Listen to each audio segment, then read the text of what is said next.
So today we are there is still a lot of talk about the but that will further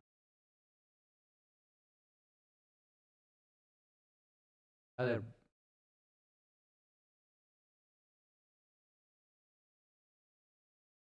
So today we are going to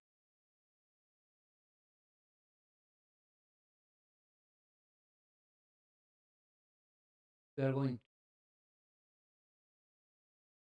him.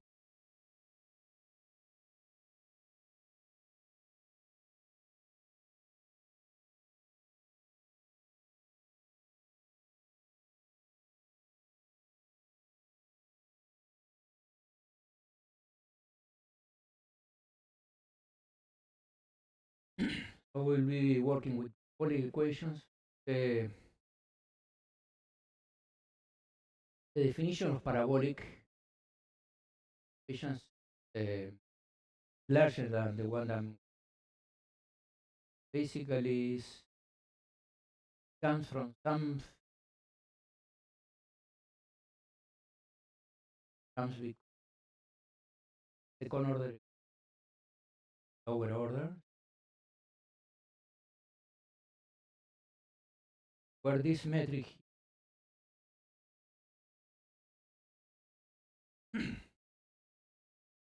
is degenerate bilinear form. So it's diagonalize it 0.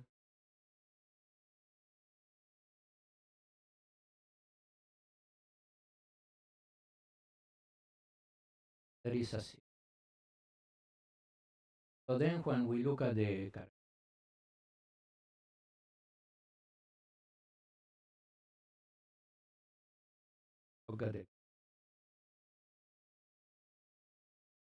so we have changed this by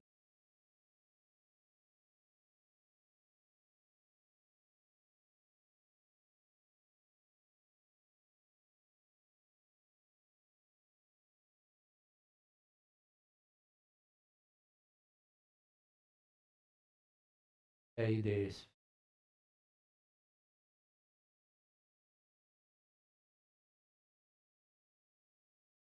or the other. They are quadratics only, so one.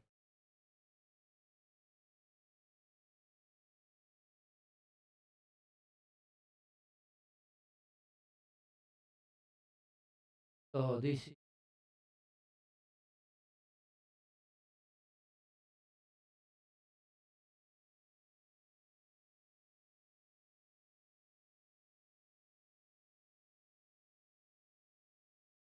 with a vector is equal to plane.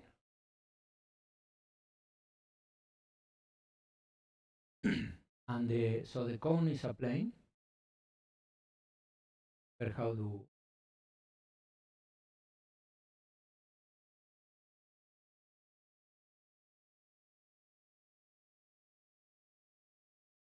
the cocon? So all this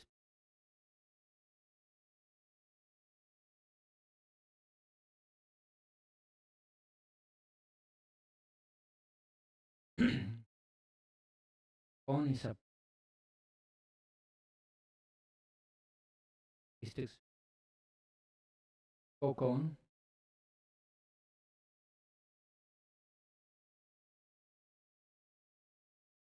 So in particular, that says that there are propagations.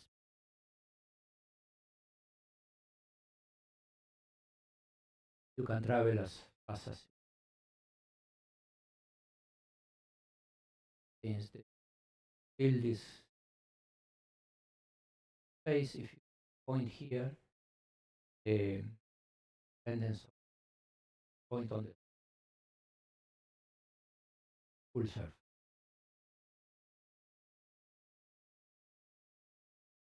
There is infinite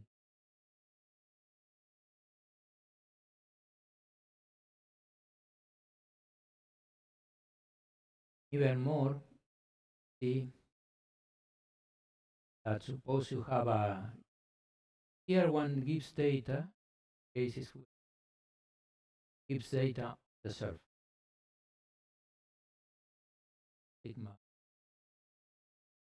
So even if you give data of compact support here, then for any t larger than 0, the compact support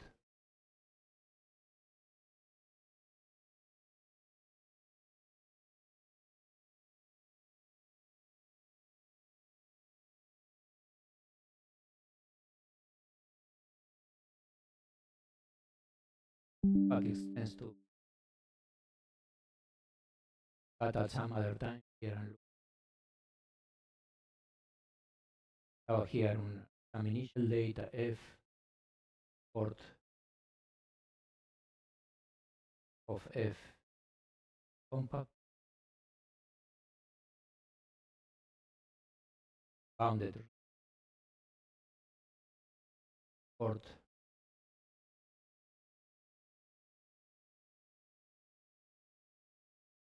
r port here is not like this.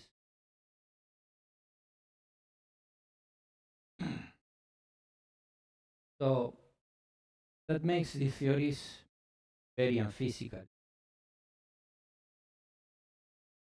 Wherever you give the data, here in light a match here in the Earth, full universe, something. Of course, not that it's useless, it's just that it's a mental theory. There should be an approximation. The approximation. But of course, what you see far away decays exponentially. But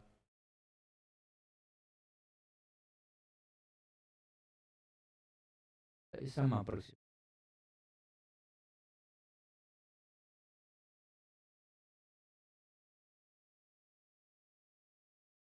So this is the highest order of the equation. Then there are other orders, and the behavior of the solution will depend the other order, the lower order. From that, there are two cases which we can call the dissipative case. So this have a linear term.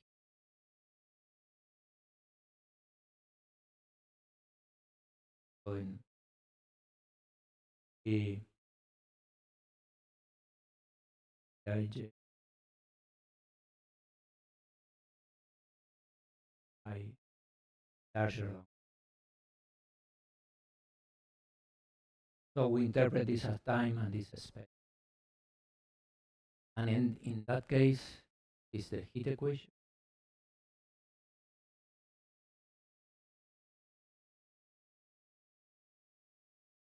And if we take instead of a coefficient, a real coefficient, a imaginary element, get rings.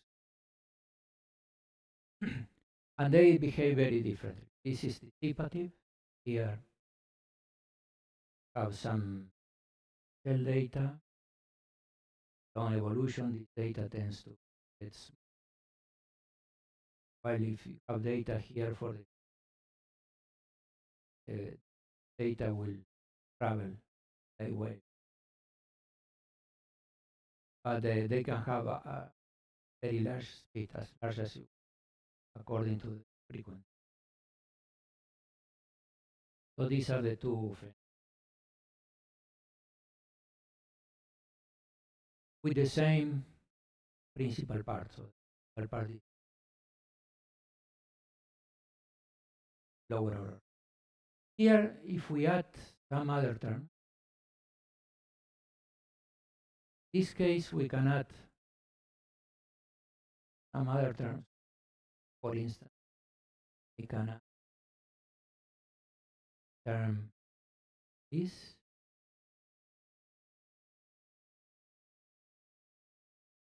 other term. The equation behaves the same way. can modify this equation and all the energy estimates, etc.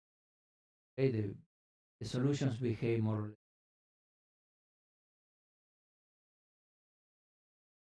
This sometimes you think of uh, advection equation, a wave equation. So this will move to vector in turn as that, and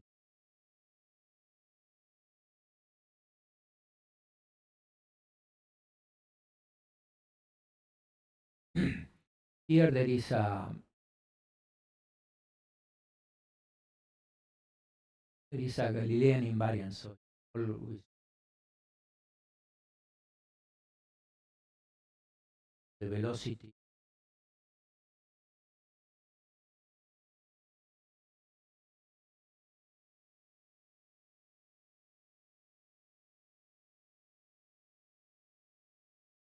Here not. Here I have to keep the equation. The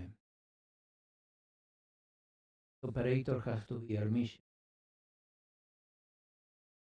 So I can modify this term like this, but it has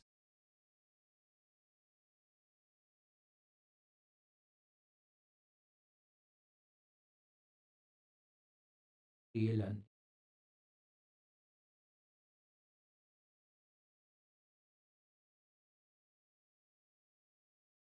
so I can modify this. I can well B of u can be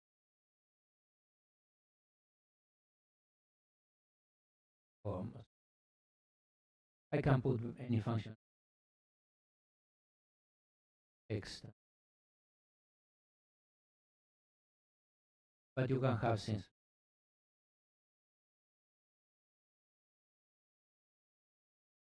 So these are yeah.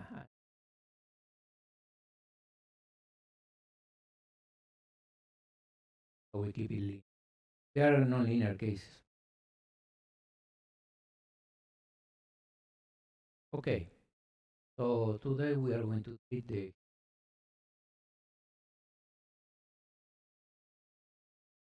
so we will learn how to evolve this.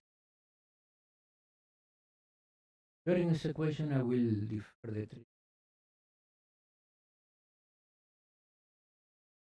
further in times.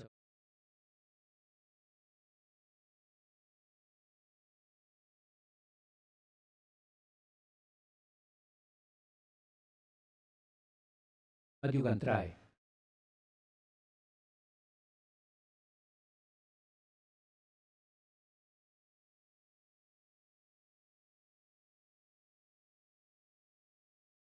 So we try the heat equation.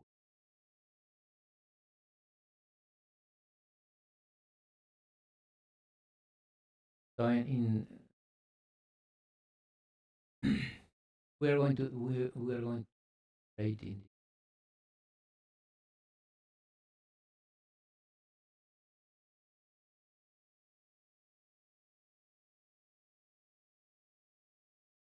So it's Dirichlet condition. Vision, boundaries, angle, region, and we evolve here. There are many conditions you can put. This condition means basically thinking in heat equation. Then this is U is a temperature, so this implies that your body immerses liquid high conduct such that have this temperature. For instance,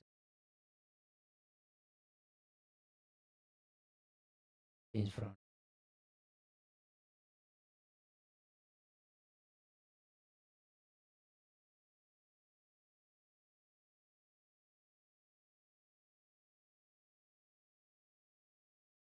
or for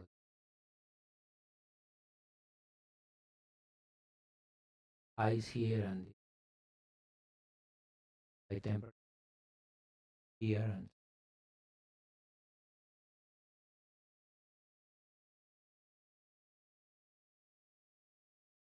And of course, there are other boundary conditions. You can put the condition that this is isolated.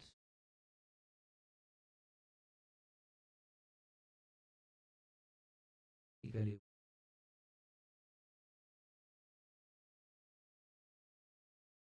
good isolation of some region. Here you put something that doesn't. So if you don't, the heat flow is 8 times gravity. So you can 4K.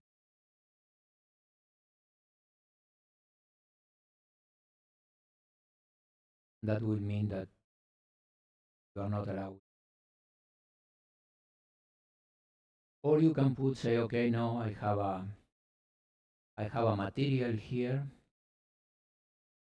and I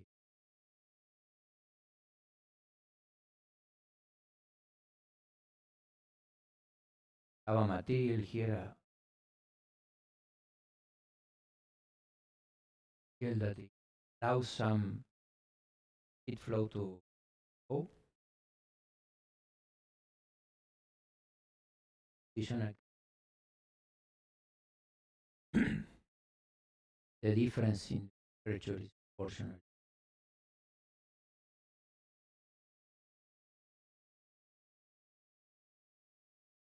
to the temperature. These conditions are,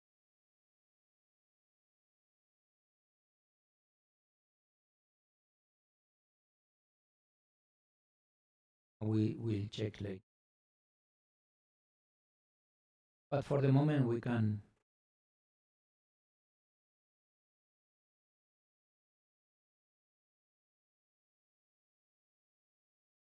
So now we are going to check some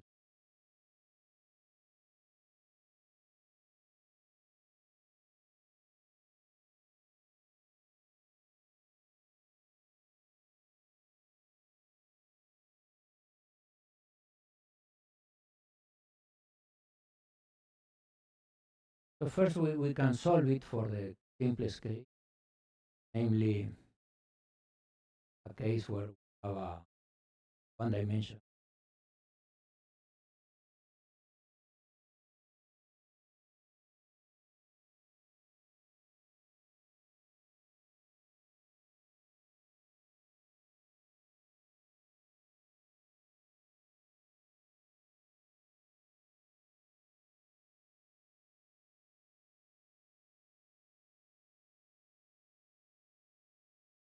and we want to solve the equation. So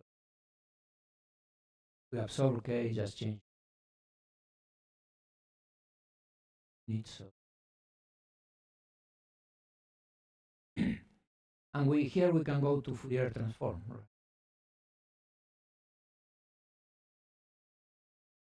The eigenvalues of the dictator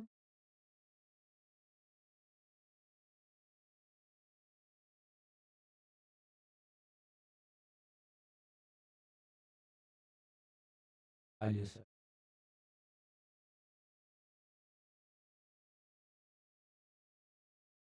This I'm thinking of minus sign.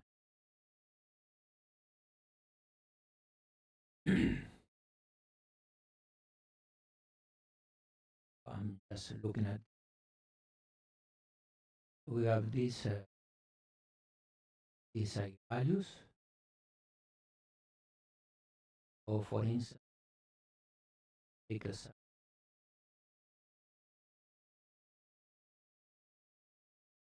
bounded in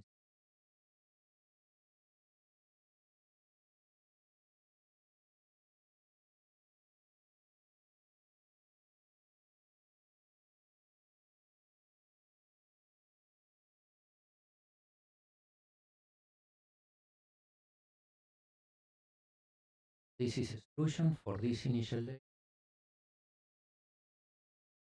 And we can evaluate for it. For every t exit half, so nothing part. But notice the following. The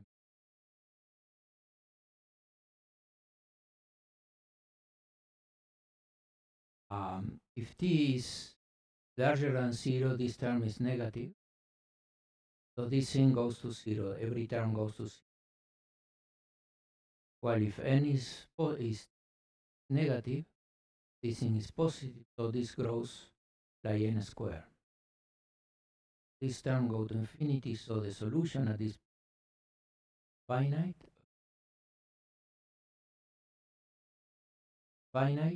if t is bigger than 0.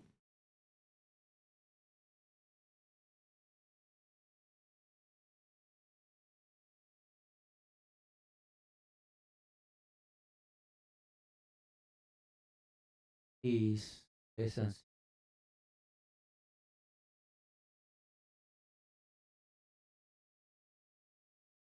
0. And in fact, it's infinite in almost every point. So there is no solution to us. So one thing we have from this equation is that we can only solve in one direction. The direction is such that the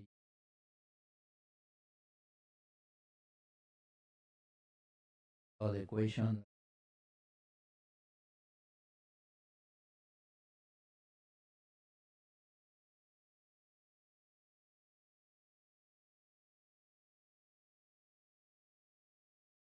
the right sign is this one. So when you go to the plus,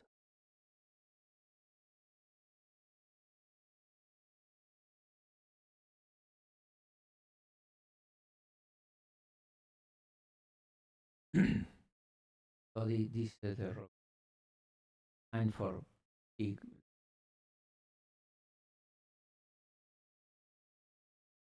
In general, what you do is you say, okay, I have a data.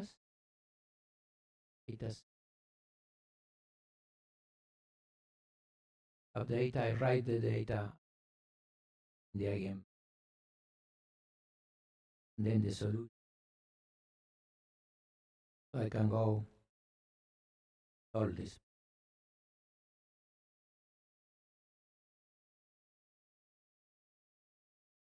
So you go.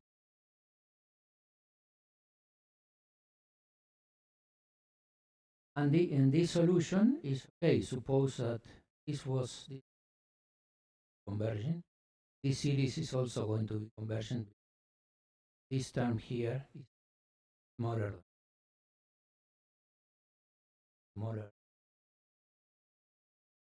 So if this series was conversion,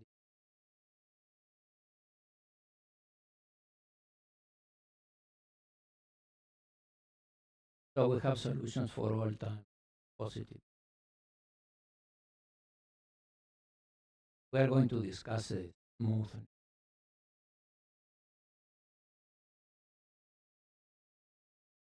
In general, if you have a region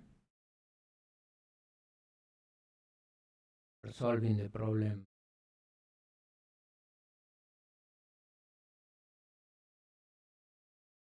this you have. You're solving this problem.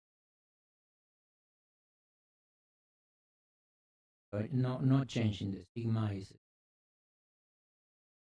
So this region omega, some time interval time. So sigma 0 and the boundaries are.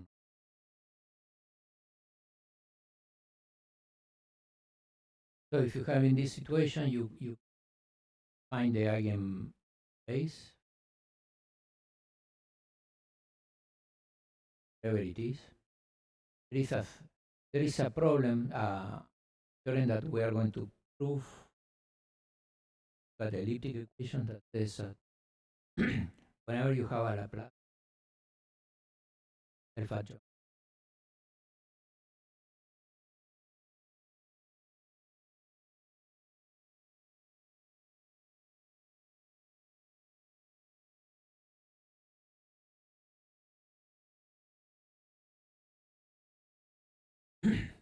There exists a set of solutions while uh,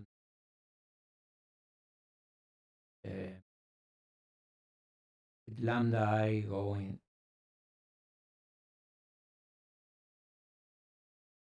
not accumulating.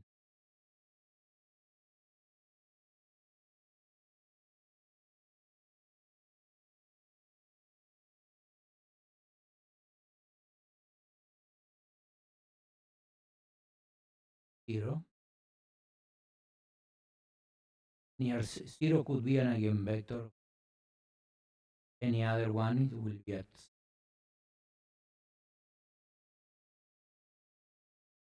This is it. So you can show that they grow, they don't accumulate. And so you can use them to represent the initial data and the solution. So you say, okay, here,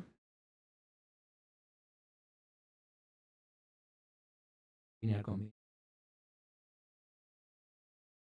So the solution.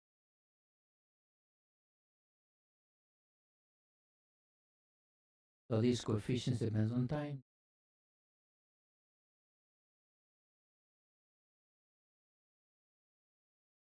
You get this contract equation basis with an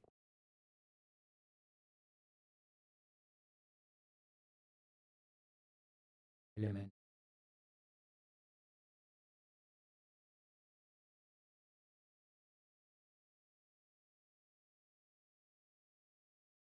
This you can solve.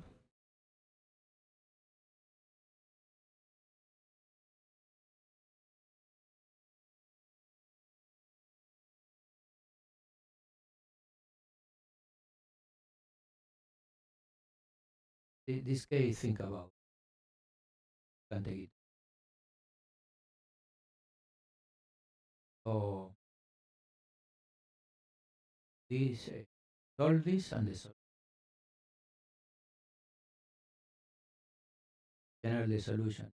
You are C exponential with the plus the inter source.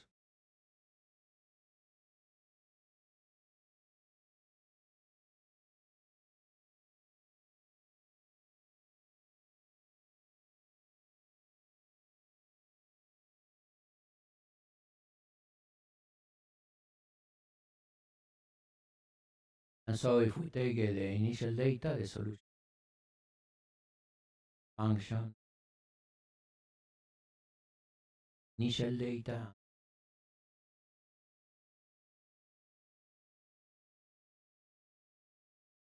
just a complete.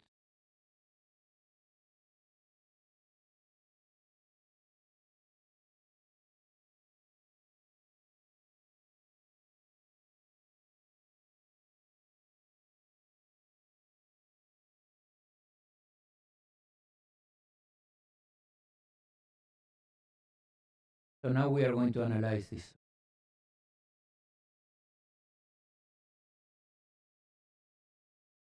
much as we can.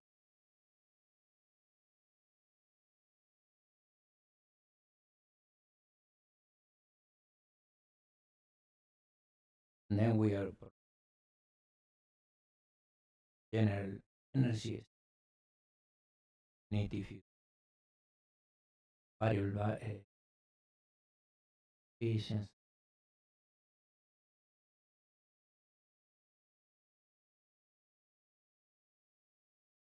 So first we can enlarge this space.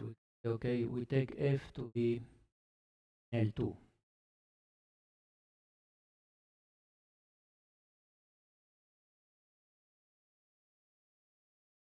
So if So if f belongs to L2, we are talking of the homogeneous solution. So we have only this part. Okay, this is the solution. So that means that sum the aj square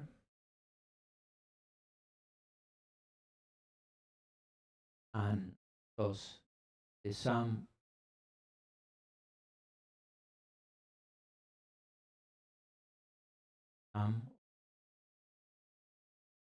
square plus times j. These numbers are negative and growing, so this is also fine. Some of the lower eigenvalues can be growing, but at the end you will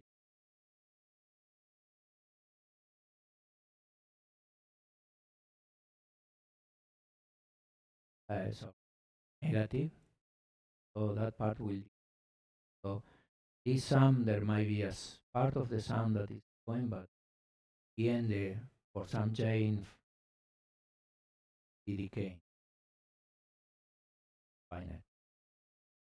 So if the solution, the initial data is in it,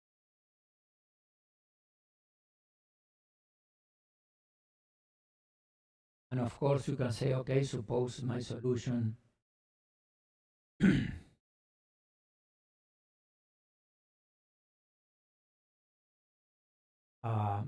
and we can go and do try to see more whether the solution is smoother,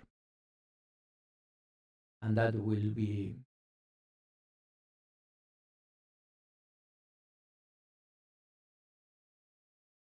for that will so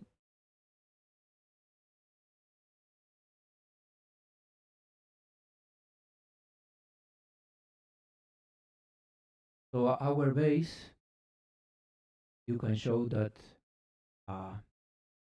you take the you contract the gradient of your basis. This is integrating by part, and you the boundary this, and now you use this lambda j by so the orthonormality of the basis also tells you that the gradients also form an vector. So we have so for instance we can take this expression here, the gradient of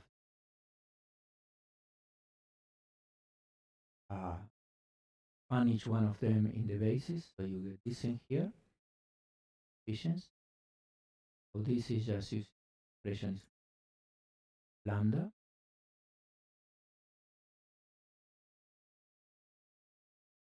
So the the H1, if you want to do the H1, right? H1, remember that this norm was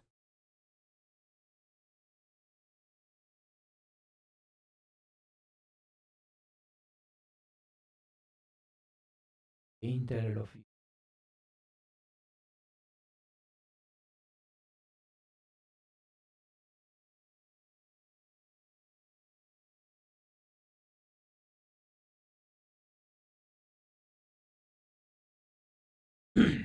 and so you can see that from here you will get the thing we already here using this we get this sum is less.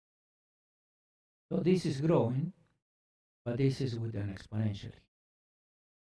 So minus lambda j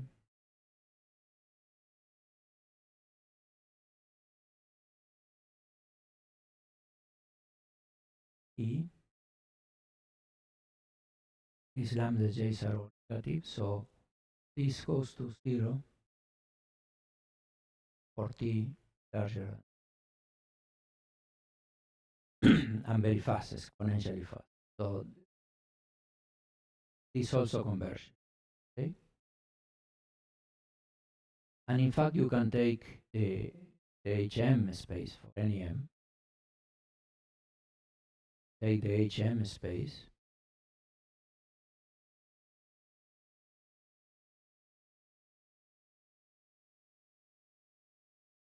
so if you take the HM space,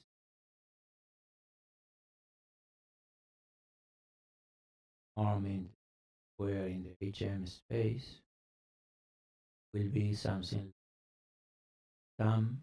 Here you have a 1 minus lambda j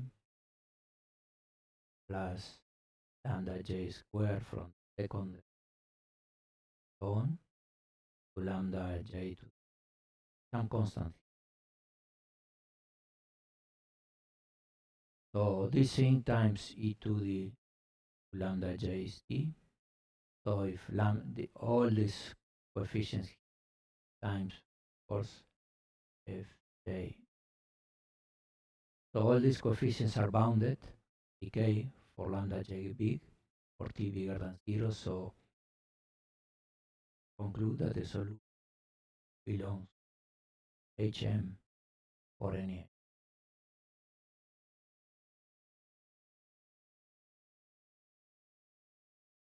And since we have, remember, we have the Sobolev theorem that tells you that the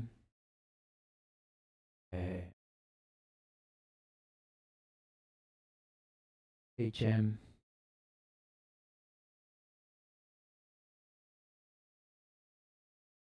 included the alpha or alpha bigger than m plus minus over 2. This is the dimension. So we know that the solutions are infinite, right? Because they are in a, we can take any m, so valid. So the solution for t bigger than. Okay? So the solutions automatically move out. They are infinite. Doesn't matter what you put. Something L2 which is not even defined at points, and immediately the solution gets moved out.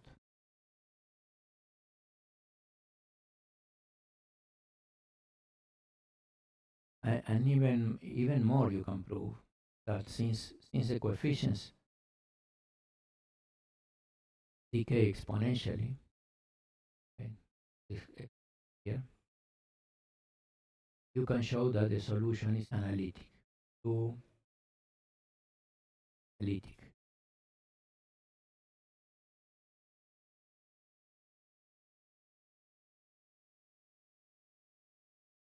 For t larger. Okay?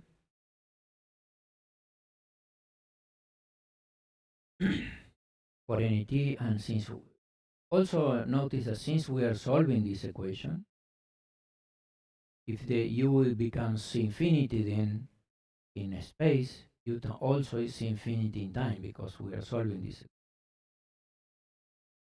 And also, if u is analytic space, it will be analytic in time to resolve. So when we say analytic is for t, is an analytic function in the whole TR sense. And notice the following. Suppose you give here a data, initial data, f, which has support here. So you are solving this region. After that, the solution is analytic. But if I have a solution which is analytic, the solution cannot be zero in a region. Okay? An open region. So I cannot have analytics. Remember, analytic functions are ones that have a finite convergence radius. So if If I look at the Taylor function of a function here, 0 in a region, then it has to be 0 nearby region and so on. So the function is. So I cannot have a region where there's an open region where there's 0. Therefore, this cannot happen. Therefore, if I look at any other time here, the solution has to extend to infinity. It cannot be 0 in any. Cannot be 0 here. So this solution expands forever. Every speed you can. Okay, so those are the. In a sense, the smoothing is good. Is reasonably. Think of this driving diffuse problems, but it has this property that the diffusion takes a solution far away. Propagated.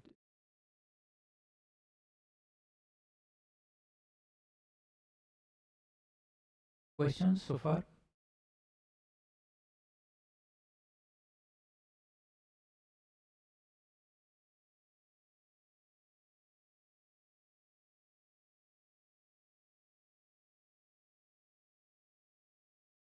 Questions?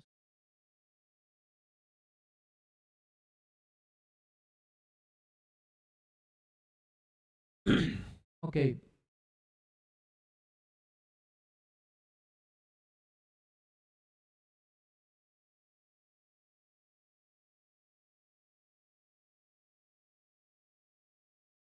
So we can treat now the problem with the source, an homogeneous solution. The solution, the complete solution is the sum of the inhomogeneous plus the homogeneous. Inhomogeneous, the homogeneous, sorry, this is, so now we treat this to see what we can say. So the inhomogeneous solution has this form, which we can bound then the coefficients where the absolute value of the square of the coefficient is. So we can bound this by taking this integral here. Right, we have a integral of f times g. We can bound this by the integral. Here I'm missing a square. The integral of f square here less than the integral of f square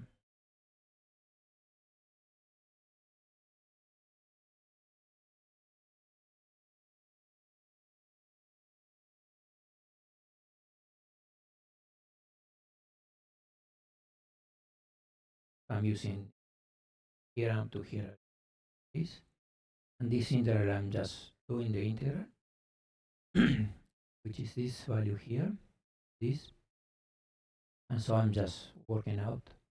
And the important thing is you get this factor here. So remember that lambda j goes to minus infinity.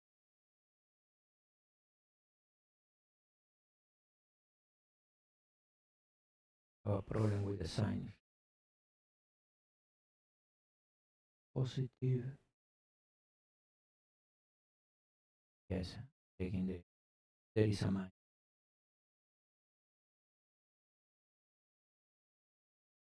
So this is positive. So the coefficients are bounded by these terms. So it's bounded by this and by the source coefficients, and it has a lambda j. Okay.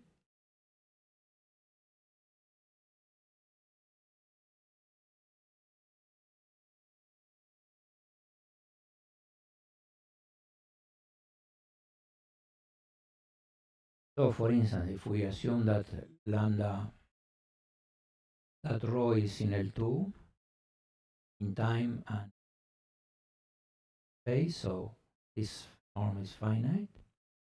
So notice here we have this integral here.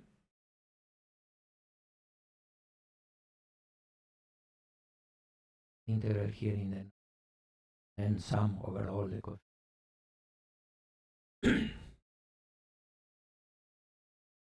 And so we can see that if we now look at the norm, the U L2 norm Arrhenius equation is equal to the norm by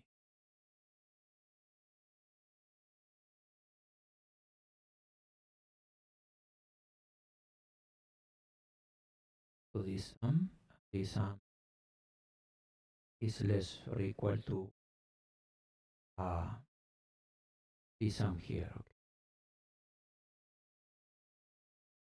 Sum over j 1 over 2 j, and we have the rho here.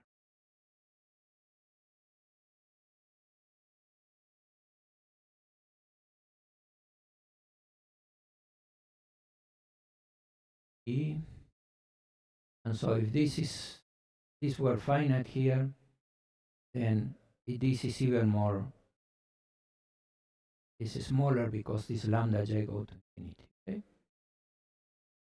So we get that the norm of u I square is less. That's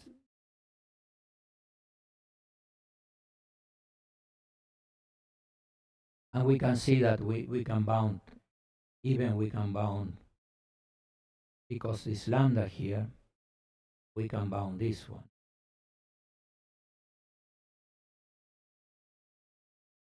Right? Because this one will have a lambda j in the upper part. This was what we saw here. This have this lambda j here. Okay? This formula. So here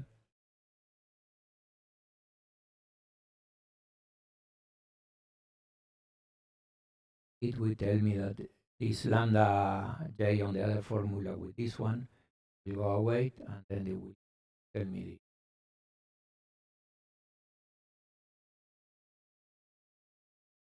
this. Okay, this is a this is in sigma e, this integral, and this norm is in omega. So it's in the up. We're taking the sum coefficients, and then we are taking integral here.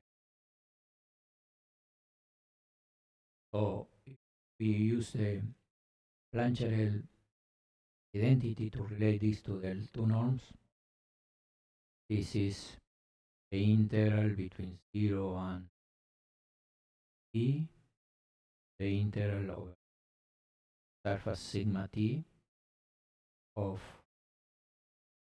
dx.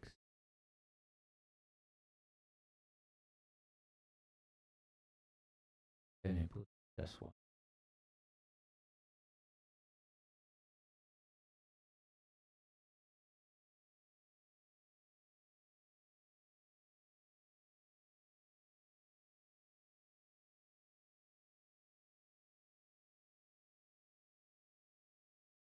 Integral over the volume. Fine. Okay. So this is the norm of rho we are taking.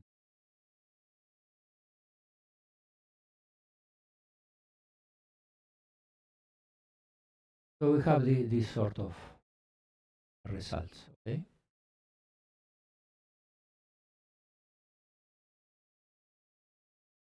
So So here we don't have all the smoothness that for the homogeneous solution, because rho can be no smooth. It can be only, suppose you take rho to be only in H2, then the only thing you can reach is that you will be in H1. Okay, that's the most you can get. Uh, and the derivative, this is in space H1, and the derivative of u would be H1 in H zeros.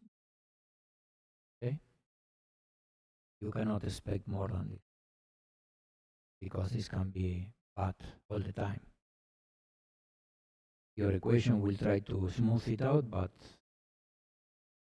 create things which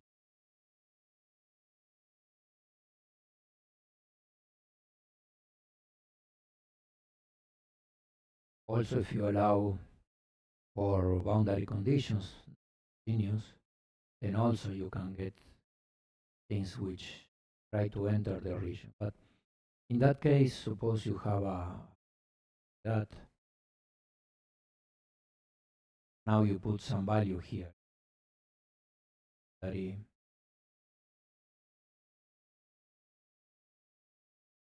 G.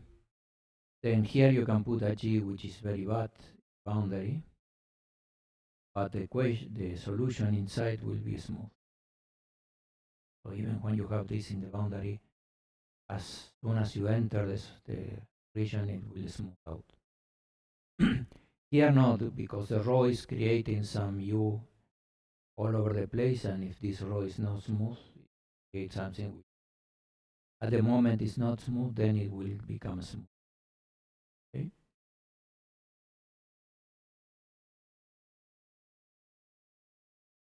So this is all to tell you what are the properties of the solution.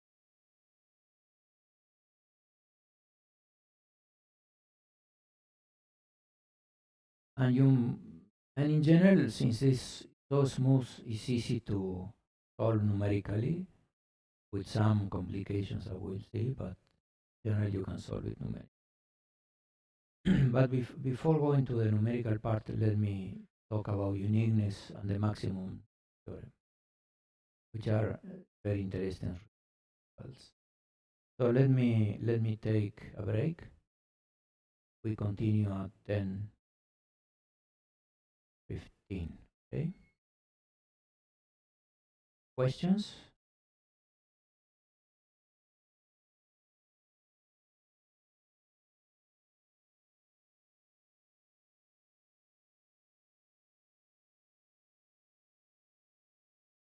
You, Carlos. You.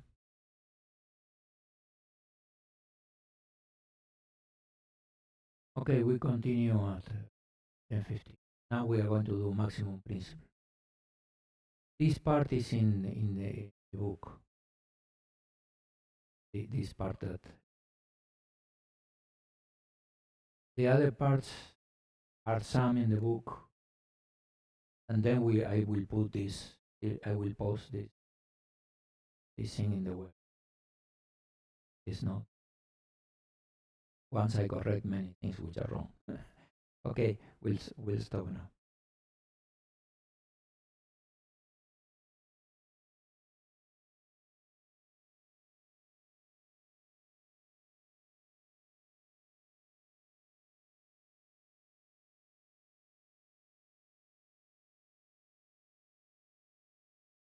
Now,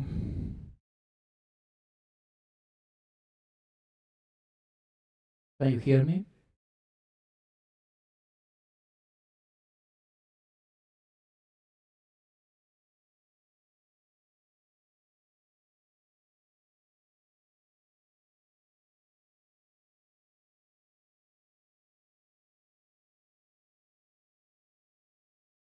Okay, then we continue. Now we are going to I think there is some microphone open.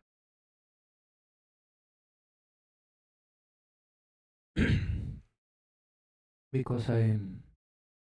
Is there any microphone open? Because I'm hearing myself.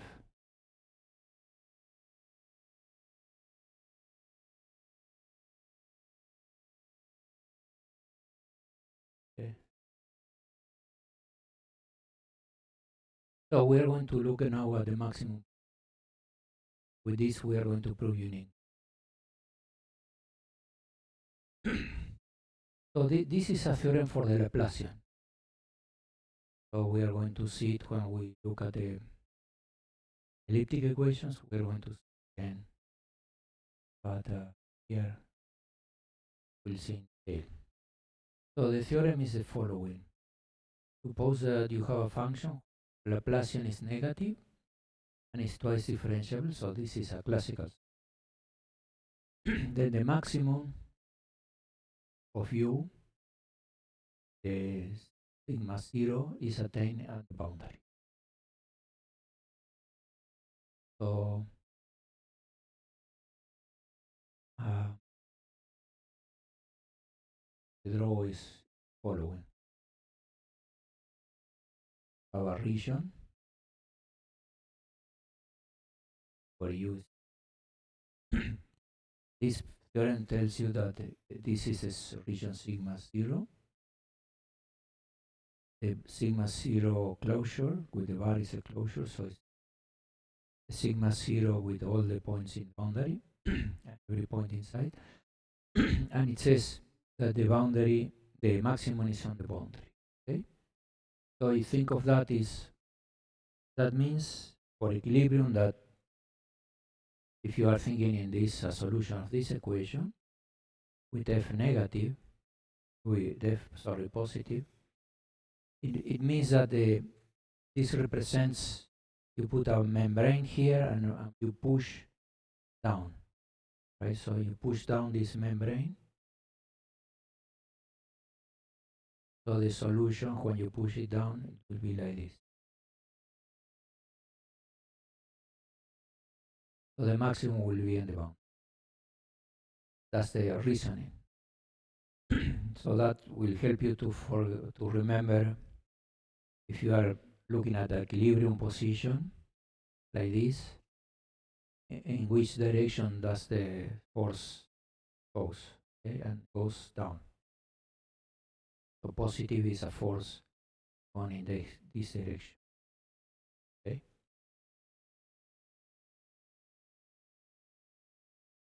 So how do you prove this? Well, it's very easy. Suppose first that you have a strict inequality. So you first look at the case where the Laplacian u less than 0. Okay? Since the Laplacian is the sum of the square, d 2u dx square, it means that each one of them, right, is say for it, 2 dimensions. Each one of them has to be negative. Okay?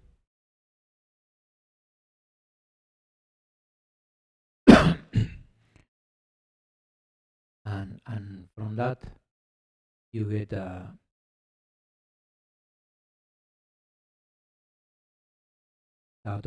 in all directions the second derivatives are negative. And so suppose that you take a point P and you say, okay, by contradiction, you say, okay, at point P, I have a maximum. Okay, so near this point, this is a C2 function. So this is the point P, I have a maximum. At the maximum, all the derivatives have to be negative. Okay, all the second derivative. First derivative have to be 0. So at this point, we have all the second derivative negative, and the first derivative are 0.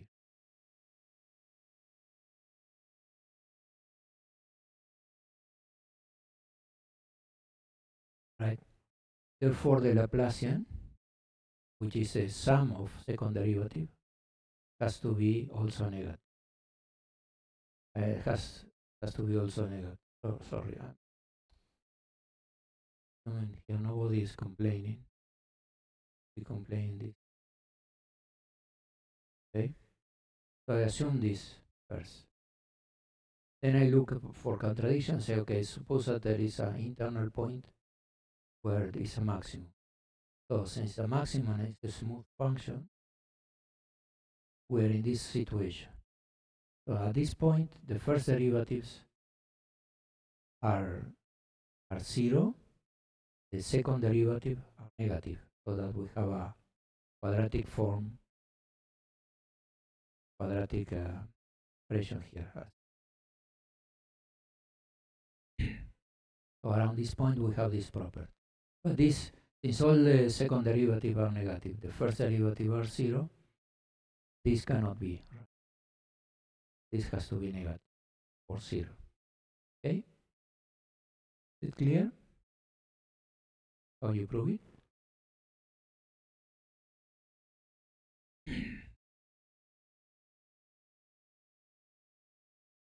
So we have this condition.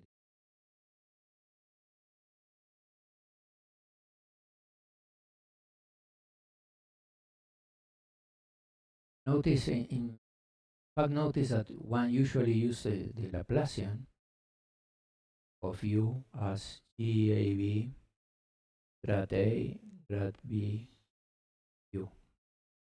And this in general could be a geometry, this could be a metric, and this could be a connection related to the metric. Now, the connection acting on a scalar is okay. This is well defined.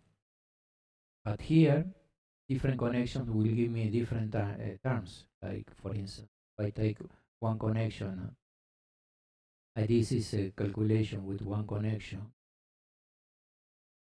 The one connection applied to this vector is related to another connection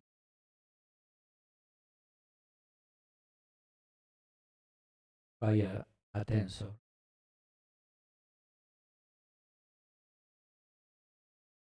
Right? So they are not, these expressions are not the same, but the difference is this part. And sigma b here is just the gradient of it. So in this particular point where I am the maximum, the connections, this expression coincide for all the connections. So it's not a problem. So this result is independent which connection you use.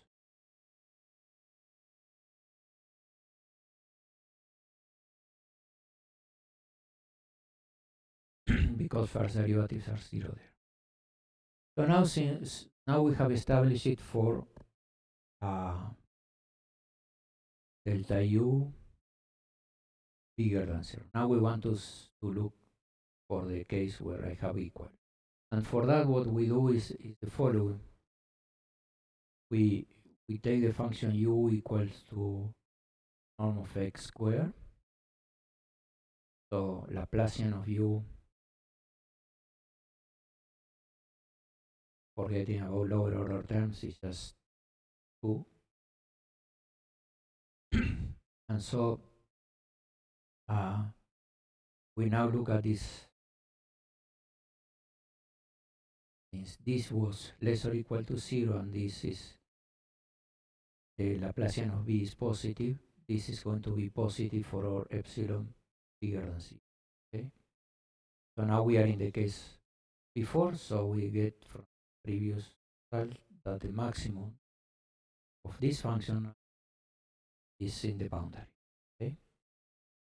And now we estimate this.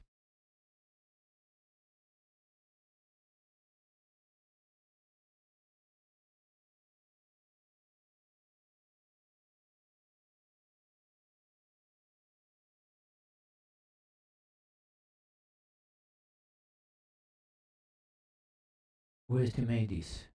this is less than the maximum of u plus epsilon, the minimum of, okay?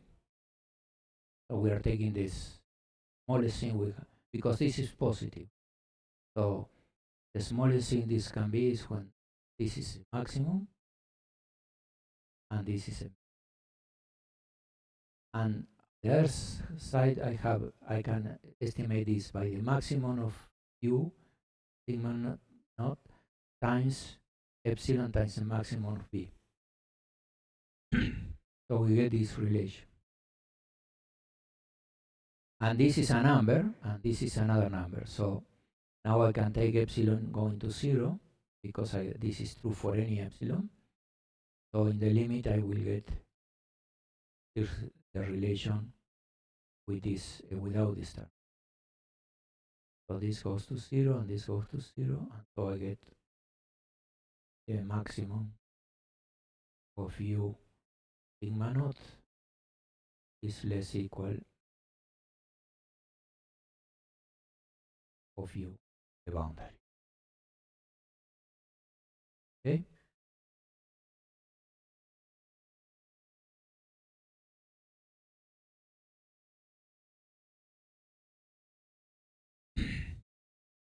If we have some harmonic function, so a function that satisfies with a solution of the Laplacian equal to 0, then we have also that the minimum of u is obtained at the boundary. Okay?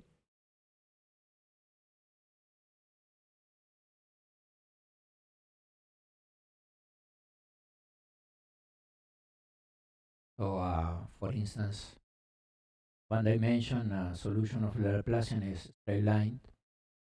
So this tells that the maximum and minimum of straight line are in boundaries.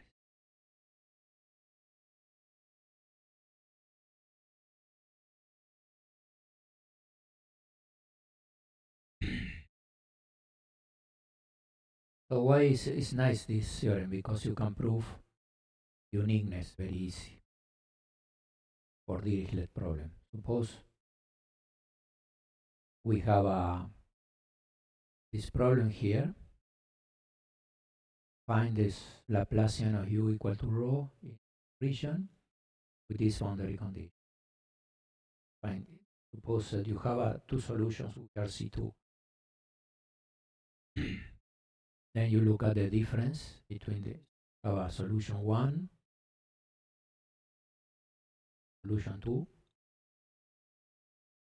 The difference satisfies Laplacian of the difference, Laplacian of 1 minus Laplacian of 2. Since this is f and this f is 0, and the boundary for value of delta is also 1. So this boundary, this is f and this is f, this is 0. So you have an equation that satisfies, it's a harmonic equation, a harmonic function, lambda, and it's 0 on the boundary. So because the maximum of lambda, of delta, is at the boundary, and delta in the boundary is 0, I have that the maximum of the function is 0, and using the other one, I have that the minimum of the function is 0. So the function has to be 0. Okay? That's prove uniqueness without much effort, but this is very particular for this particular equation, and you prove it for P2.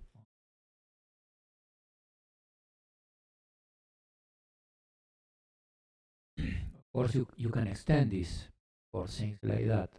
Gradient A, gradient B of U plus BA gradient A.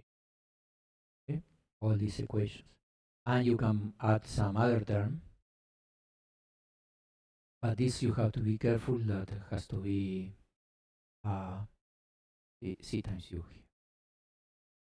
You can add some terms, but you have to check that the sign is.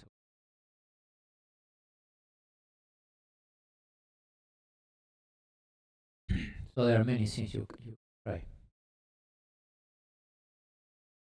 When it applies, it's a very nice theorem because it gives you a lot of info.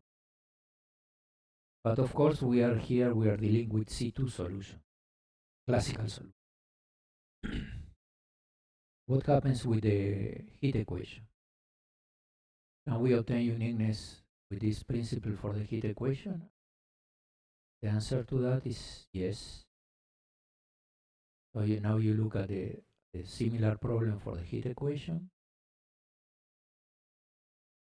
So you have this equation, region.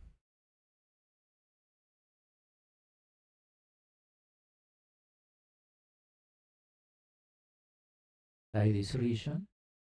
And here you put some boundary condition here, F sigma naught. And in this boundary, which I think I call L, this boundary here, another color.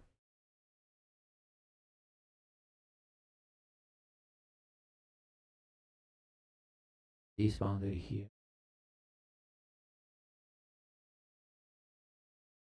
This is L. I put another value, G.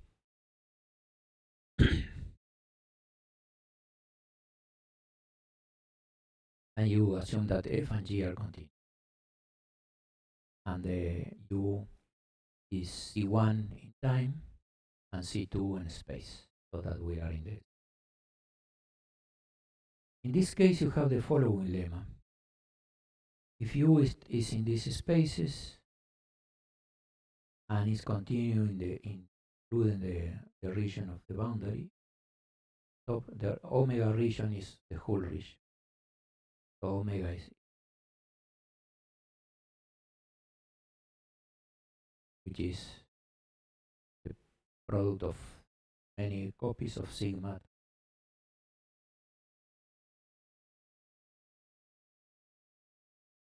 So the lemma says, and satisfy that this equation, source of this equation is negative, okay, then the maximum is on the boundary. Okay? And what does it mean physically? Physically means that if you put a source which is negative here, well, if suppose first they equal. If you have this equation here and you give the data here, say a temperature distribution, then the temperature goes down. So if suppose the temperature was bigger here, as soon as you start the evolution, it becomes, so cannot be a maximum because it will become small.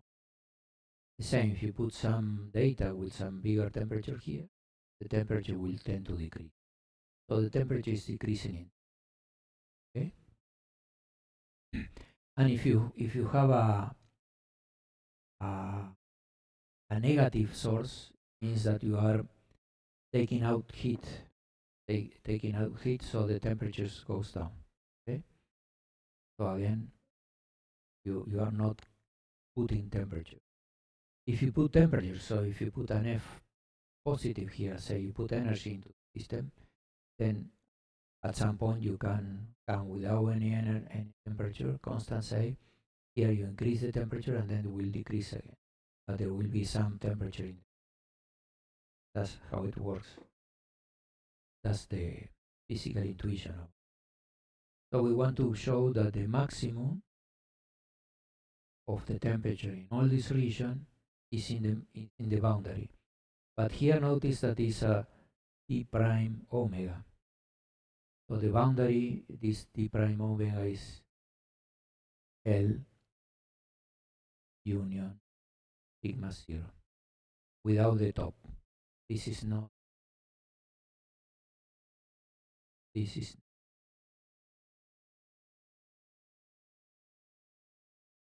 d prime of, okay? So the maximum is here, not here.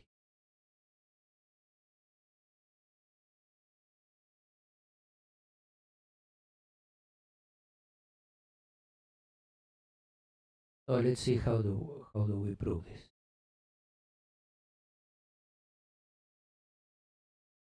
So first, let's look at the interior. So this is the graph of this. Now we are looking at the some region here up to, so this is the slide T, big T, and this is a slide 0, and we look at some region here T minus epsilon. We look at the problem is here first.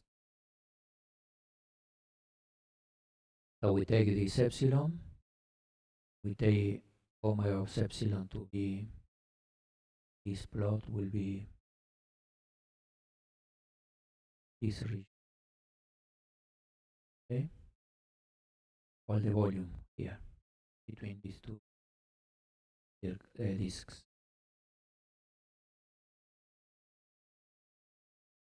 So we take this region,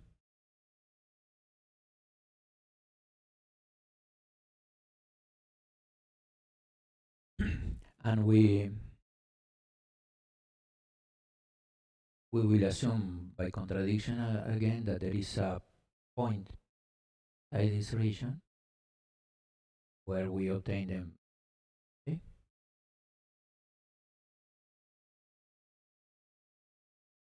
So we look at this point. At this point, then we have that the first derivatives are 0, so and the second derivatives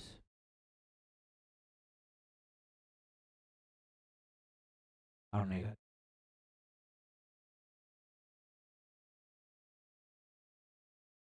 And so that gives me, if I look at the equation, that gives me that this is 0, and this here is positive because the minus. So it's a contradiction. Why I'm doing this with the epsilon? Because if I am here, top, okay,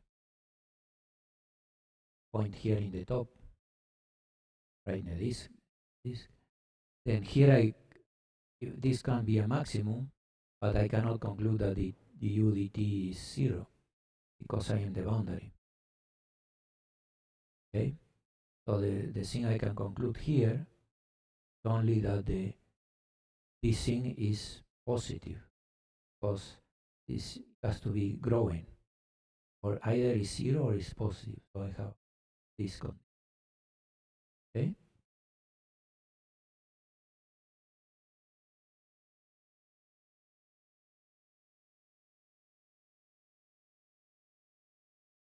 So in that point also I have a that it will be positive.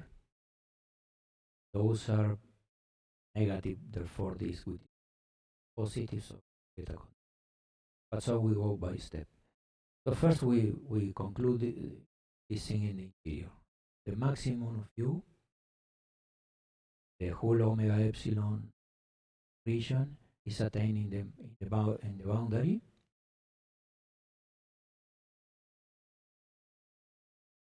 And this is less or equal to the maximum of the whole region. Okay? Because we know that this can be even bigger because this boundary is constant.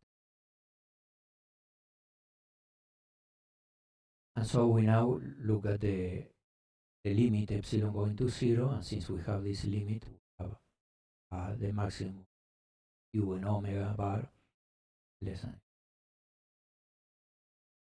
So now we have to look at the case where we have an equal, less or equal.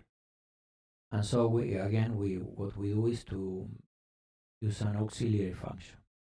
So now we consider the function b, which is u minus kt, with k positive. Then if we look at this function, k is a constant, so the Laplacian of B is equal to Laplacian of U, but this gets another term, so we get, so if this was less or equal to 0, this is less, because of this one is less strict. Therefore, for that function, all what we prove here is valid, so we have, now we have, so the thing is valid is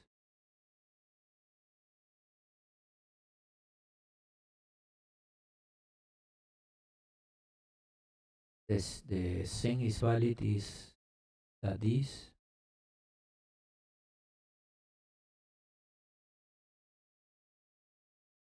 I didn't write the,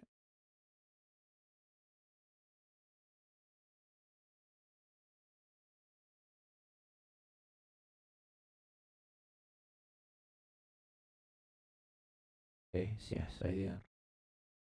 The maximum, yeah, bar b plus kt will be less or equal to boundary of b plus kt. Okay, this is what we get from the from this.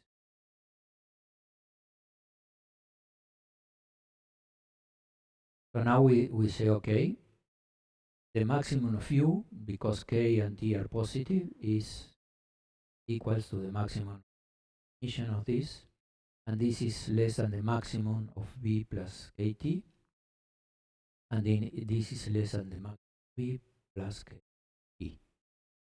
Okay. On the other hand, the maximum of this bounded by the maximum u plus kt, where we have just used for all. So now we can take the limit k going to 0. So this term goes to 0. Get that this is bounded. So again, the maxims are obtaining. Okay.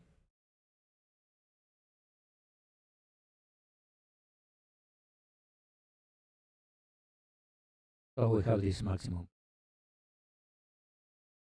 And I think it's a nice result. One can find an equation where this principle holds.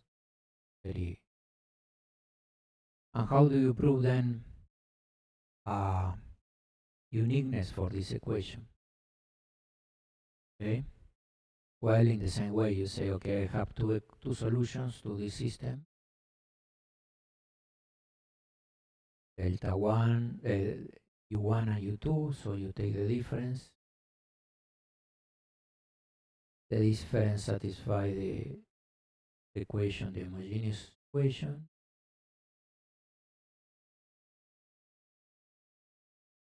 With homogeneous boundary and initial conditions.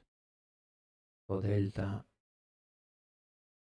the whole omega prime is equal to 0. Remember, this is a place where you give either boundary or initial data. And so the maximum is here, so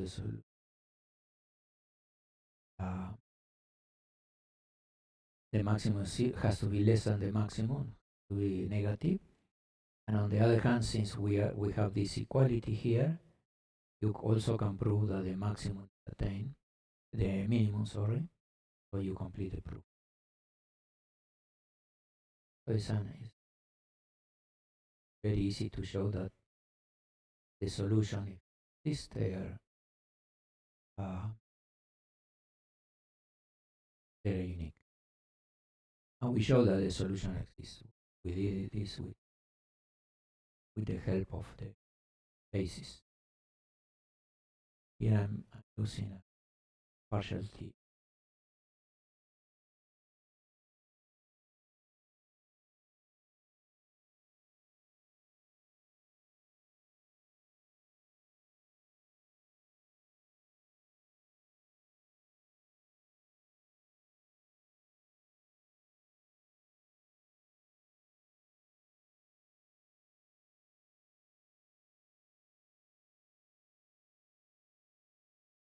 So questions, because we are going to change topics now.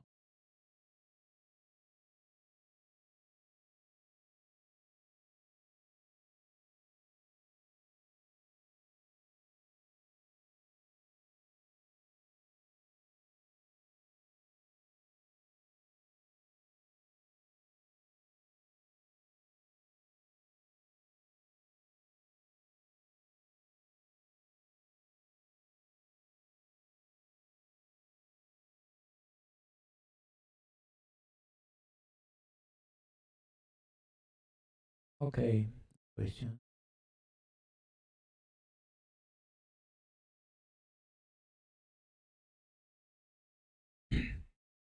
So now we are going to look at the energy estimate. The energy estimates are needed for understanding the general cases where you have an energy estimate, but we cannot expand in a function because the equation depends on the points, etc. So now I'm going to give you the energy estimates for the same problem. So the easy.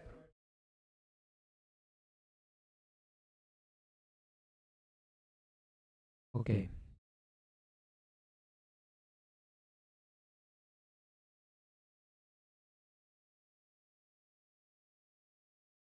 So what it means is the theorem here. Right? The theorem tells you that the maximum of u in omega, the closure of omega, is obtained at the boundary. Okay? And this boundary omega prime here,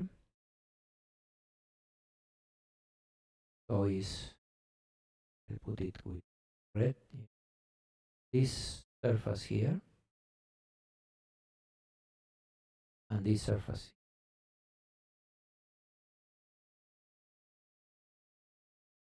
Okay?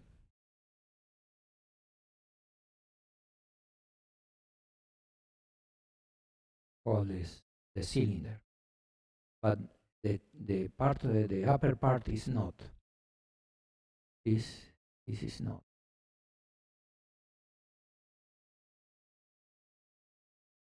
And so the theorem tells you if you have a solution of the t of u Laplacian, this is, remember, this I think was negative. Negative.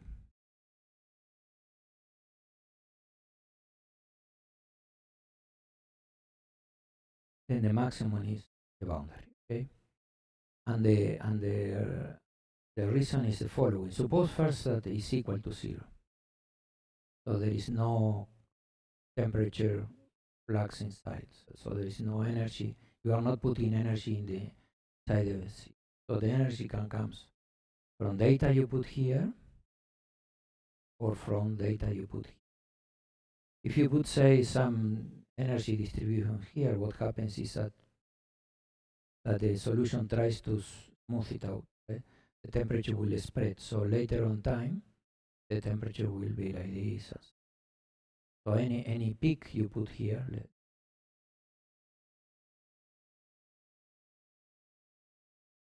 so suppose you give here you give something very big here, the initial surface. As long as along the evolution, this will become like this, and then it will become like this later on. Okay, so it will smooth out. That means that the maximum of the temperature will be here at t equal to 0. If you here you are having something which doesn't have any temperature, and you put some temperature here, the temperature will spread in. Okay, and so also the maximum will be here, not side. So here is, so if you look at this in the side that you have here 0 0 0 0, then you put something initially, but if you look at this bump in time, this bump will go down. So here it will look, it will, nearby will it be like, so the maximum will be in the boundary. Now, if you put some source here, the source being negative means that you are taking out energy. Like if you put a glass of water and put a piece of ice inside, then this will cool, right? It will cool. So you have your glass is empty, so time goes like this. Is with some water and you put a piece of ice at some point. So this in this evolution you will notice as a function, as a source that will cool it down. So the temperature will go down. Then will smooth. But it will be, the temperature here will be smaller than the temperature of the maximum.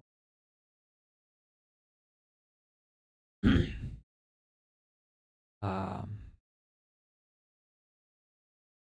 this is interesting because, for instance, you have some engine, car engine, with all the pieces. You say at some point you are going with the engine and there is some part which is very hot. When you stop the engine, the temperature cannot go higher than this.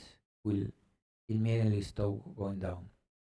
Sometimes you might think, okay, but if there is some place where I can some isolation, some isolating material, then maybe I will concentrate more heat. Right? So the usual thing is you have in your engine some water that is going around. So you stop the engine. In that case, the temperature will go down, cannot go up. So when you stop producing energy inside, so the F becomes zero, the temperature should go down at all points, the maximum at this point. Stop everything. Is it clear?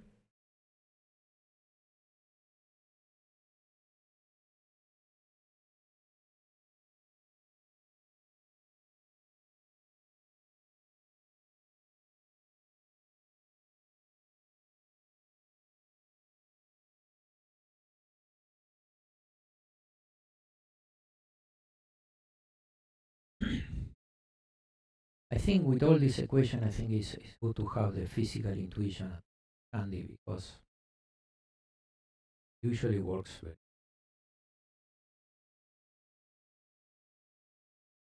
Sometimes for the nonlinear case, hard to get, but generally you can get a good understanding what is going on, physical problem representing the equations, modeling where the equations are a model for the system.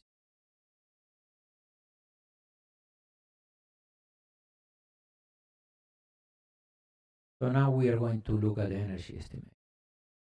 Shall we take a break?